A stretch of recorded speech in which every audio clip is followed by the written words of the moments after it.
Economist Professor Peter Korte says the current layoffs that has hit the country's media organizations, some of them, will have a ripple effect on the Ghanaian economy. According to him, this is happening because these media houses were not set up as viable businesses with reliable finances. He explains there could be a link between the crisis in the banking sector and the challenges being experienced by these media houses. Economist Professor Peter Korte said staff layoffs being experienced by some media houses may be as a result of their owners setting them largely to promote other subsidiaries they own. His comments come on the back of several layoffs in the media, with TV Africa, Group Indum and EIB Network said to be amongst the hardest hit. The layoffs also come on the back of a banking crisis which has seen the collapse of 7 banks, with hundreds of staff losing their jobs as a result.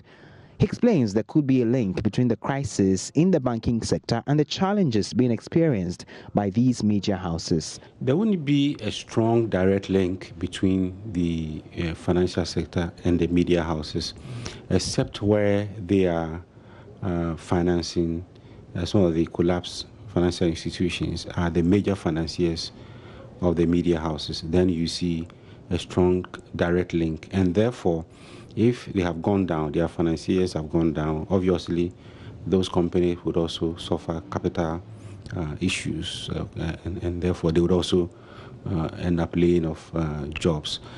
That shouldn't necessarily happen. I mean, if you have been capitalized to operate a media house and you are operating profitably, I don't see why, if your sister company goes down, you should go down. But where perhaps you are tied to the apron strings of these financial institutions, then obviously when they go down, you sink with them.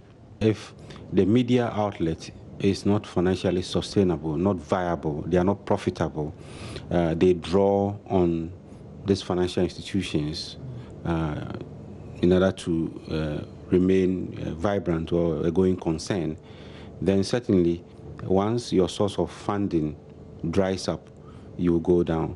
But if yes, you got a capital from your financier, but you are independent, you are viable, I don't see why, if your financier goes down, you should go down.